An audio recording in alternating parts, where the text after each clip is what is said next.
Bonsoir à tous et bienvenue dans cette nouvelle édition d'Information. Tout de suite, les titres de ce jeudi 2 janvier.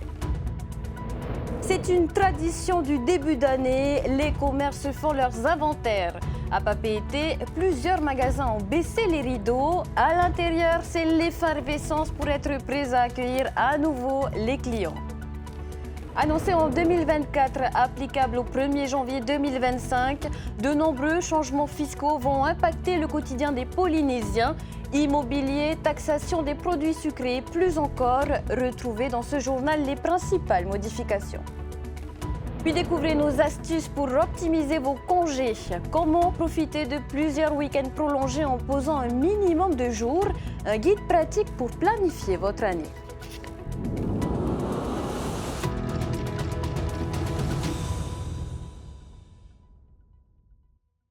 Avant d'entamer ce journal, alerte météo pour l'archipel de la Société. Météo France a placé les îles du Vent et les îles sous le vent en vigilance orange pour fortes pluies. D'importants cumuls sont attendus cette nuit. La population est appelée à la plus grande prudence. Les humeurs du temps n'ont pas empêché les commerces de dresser leurs traditionnels inventaires de début d'année. Dans la capitale de Tahiti, de nombreux magasins ont tiré le rideau, mais à l'intérieur, c'est la course contre la montre. Laure Philibert et Mataï Horey ont fait le tour des boutiques, le reportage. 194 002 VL. Énumérer chaque article et sa référence, un travail fastidieux qui demande rigueur et concentration. Dans cette boutique d'ameublement et de décoration, l'organisation est bien huilée. Il faut bien commencer l'année par un assainissement des produits. On fait tous quelques petites erreurs de saisie, de référence en tout. Donc l'inventaire est là pour justement ajuster et équilibrer tout ce qui est au niveau vente et produits. Pour ne pas perdre en efficacité, certains employés ont ici. On a passé de bonnes fêtes, mais sachant très bien qu'on va reprendre aujourd'hui. Mais après l'inventaire, là on va... Voilà. Noël terminé, il est temps de ranger les guirlandes et les articles de fête. On retire tout ça, on range, on met au placard et on les ressort uniquement vers le mois d'octobre-novembre. Elles sont déjà quand même commencées à les sortir et à les compter après Noël, juste derrière, pour éviter justement que l'inventaire prenne trop de temps. Et on a commencé, maintenant c'est vraiment quand même tout ce qui est produit général du quotidien. L'inventaire est aussi l'occasion de faire le point sur les produits que l'on souhaite reconduire et ceux dont il ne reste que quelques exemplaires. En général, on fait des petits prix, mais on attend surtout les soldes qui arrivent dans la foulée au mois de janvier-février. Et là, on profite vraiment de déstocker tout ce qui reste en petite quantité ou qu'on sait qu'on ne va pas renouveler. Pour les deux enseignes, le temps de l'inventaire est compté. Tout doit être répertorié et réinstallé pour la réouverture lundi. Sur le plan fiscal, l'année 2025 démarre avec plusieurs changements notables. Certaines modifications des codes et textes de loi concernent l'ensemble de la population, d'autres sont plus ciblées. Elles concernent l'immobilier, les produits importés ou encore les produits sucrés, mais pas seulement. Voyez plutôt ce résumé. Pour booster l'investissement immobilier, les droits d'enregistrement sont désormais soumis à un taux unique de 7% contre 11% jusqu'alors. Ces droits, inclus dans les frais de notaire, représentent une part significative des coûts pour les acheteurs, notamment pour les primo-acquéreurs qui bénéficient toujours d'un taux réduit de 1%. Côté IMO toujours, est également instauré un taux spécifique de 9% sur les opérations de cession d'immeubles neufs ou à construire. Après le toit, l'assiette. Les produits sucrés soumis à la taxe de consommation pour la prévention ne bénéficient plus d'un taux réduit de 5%. S'applique désormais le taux normal de TVA de 16%. Cette mesure concerne les produits contenant plus de 4,99 g de sucre pour 100 g ou 100 ml, avec pour objectif de réduire leur consommation et les maladies associées. Consommer local, sinon favoriser les produits de la région. Les produits importés directement de la zone Océanie bénéficient de taux réduits de droits de douane. Les produits des pays de l'Union européenne en bénéficiaient déjà. En bref, ce passage à la nouvelle année acte aussi la modification des amendes et confiscations douanières, désormais versées intégralement au budget du pays. Les recettes des taxes sur les hydrocarbures sont désormais directement attribuées au FRPH ou au FFPH, un changement qui a divisé les membres de l'Assemblée.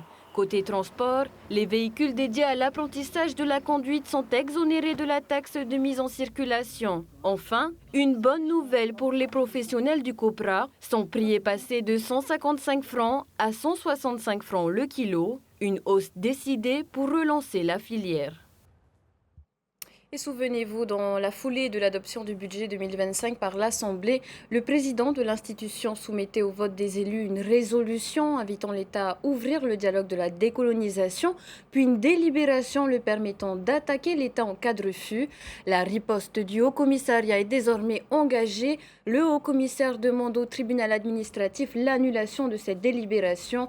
L'audience se tiendra le mardi 14 janvier. Retrouvez plus de détails sur notre site tntvnews.pf. Hormis les audiences et procès, le calendrier 2025 nous réserve-t-il des bonnes surprises du côté des jours fériés? Si plusieurs jours chômés tombent en semaine, le mois de mai sera propice pour avoir des jours de repos sans poser trop de congés. Une interrogation subsiste tout de même. Le 29 juin, férié sera-t-il supprimé? On voit cela avec Sophie Guébel et Mérétéato. Le retour au bureau approche pour nombre d'entre vous. Et déjà, le calendrier 2025 nous réserve quelques bonnes surprises. À commencer par ce début d'année, si vous avez été astucieux, vous pouvez actuellement profiter de 5 jours de repos, avec le mercredi 1er janvier en ayant posé votre jeudi et vendredi. Il faudra ensuite attendre le mois de mars, avec l'arrivée de l'Évangile, pour profiter d'un autre jour férié. Là aussi, en prenant seulement 2 jours de congé, vous pouvez bénéficier de 5 jours de repos. En avril, pour les fêtes de Pâques, 4 jours de repos seront au programme, du vendredi 18 au lundi 21 avril inclus. Le mois de mai sera le plus propice aux jours de repos. En effet, les 3 jours fériés de ce mois tombent un jeudi. Posez donc 3 jours de congé les vendredis 2, 9 et 30 mai et vous aurez 3 week-ends de 4 jours. En juin, vous bénéficierez de 3 jours de repos avec les fêtes de la Pentecôte qui tombent les dimanches 8 et lundi 9. Juin qui est aussi le mois de la grande inconnue. La fête de l'autonomie le 29 sera-t-elle supprimée du calendrier? C'est en tout cas le souhait du gouvernement pour fêter le Matari Inia.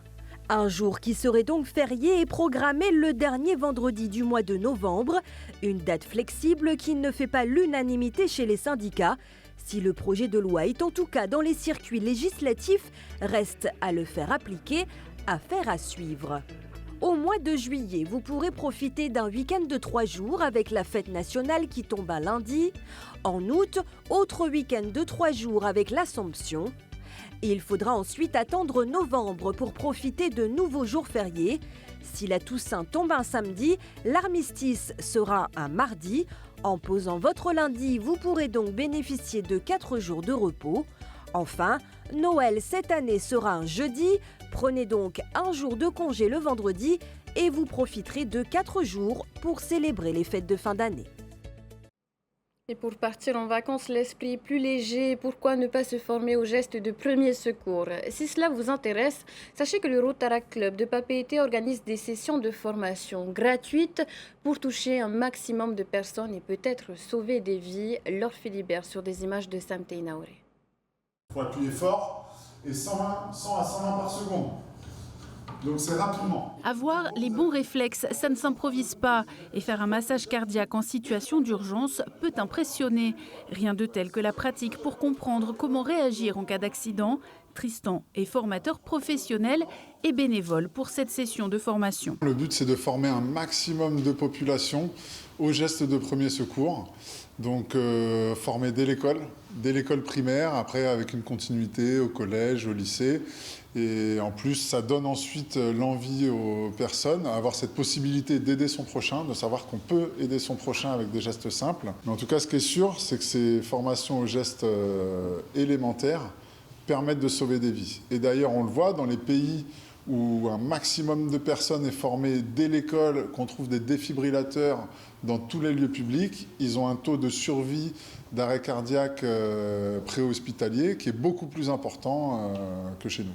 Le PSC1 devenu PSC initie aux gestes essentiels et indispensables pour sauver des vies. Sur les 8 séances proposées par le Rotaract, 2 ont déjà été spécialement réservées aux enfants. Comment mettre en sécurité une victime, comment se protéger en lui portant secours et aider une personne qui s'étouffe. Autant de situations qu'explorent les participants. Une découverte pour la plupart. Oui, c'est important parce que ça peut arriver à notre famille quand on est chez nous et tout. Et il n'y a pas forcément les secours qui sont là, qui sont proches de chez nous. Les jambes n'étaient pas droites, je n'arrivais pas à bien placer là où il fallait.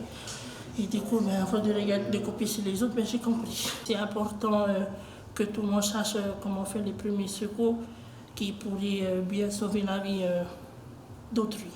Il reste encore 4 séances jusqu'au 16 janvier pour compléter vos connaissances et peut-être un jour être en capacité d'aider une victime, voire de la sauver. Avant de clôturer ce journal, nous prenons la direction de Paris pour prendre des nouvelles d'une influenceuse que vous connaissez peut-être déjà. Après 30 ans passés à Tahiti, à Taha'a, la créatrice de la chaîne Elias Days a rejoint la ville lumière. Un défi professionnel et un pari en passe d'être gagné pour cette nouvelle vahinée parisienne qui s'est régalée son public. Pascal et Teva Galopin l'ont retrouvée pour nous. Regardez. Salut, moi c'est Eléa et ce que j'aime dans la vie c'est tester des bonnes adresses, voyager et chiner. Il y a 3 mois j'habitais à Taha'a, une petite île en Polynésie française. Et à 30 ans j'ai décidé de braver mes peurs et de devenir une femme courageuse et indépendante. J'ai fait le choix de tout quitter et de partir m'installer toute seule à Paris. Et c'est sur les bords de la Seine, sous un soleil radieux, que nous avons retrouvé Eléa, qui semble s'acclimater parfaitement à sa nouvelle vie parisienne. Aujourd'hui, je travaille à Paris depuis un peu plus d'1 mois, donc c'est tout récent. Je suis hyper contente de découvrir cette grande ville qu'est Paris, qui m'a toujours un peu fascinée. Et en vivant dans les îles, je trouvais ça fou, c'est un peu comme une autre planète. Diplômée et travaillant dans la communication, la Polynésienne anime depuis plus d'1 an sa chaîne sur les réseaux sociaux, réunissant déjà plus de 20 000 abonnés à travers le monde.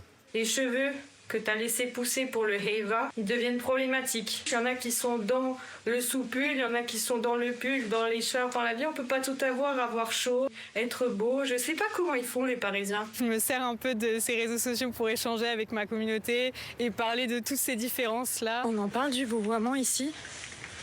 Depuis que je suis arrivée, je galère, j'ai l'impression que je sais plus parler. Au début, je pensais retourner à Tahiti et au final, je suis restée parce que j'ai eu une opportunité de travailler ici. Donc, je me suis dit nouveau départ. Et même si Tahiti lui manque un peu parfois, la nouvelle Parisienne garde le sourire sous sa longue écharpe. Alors, mon message à faire passer aux Polynésiens, c'est de leur dire de croire en leurs rêves et en croyant à leurs rêves, ils se réaliseront.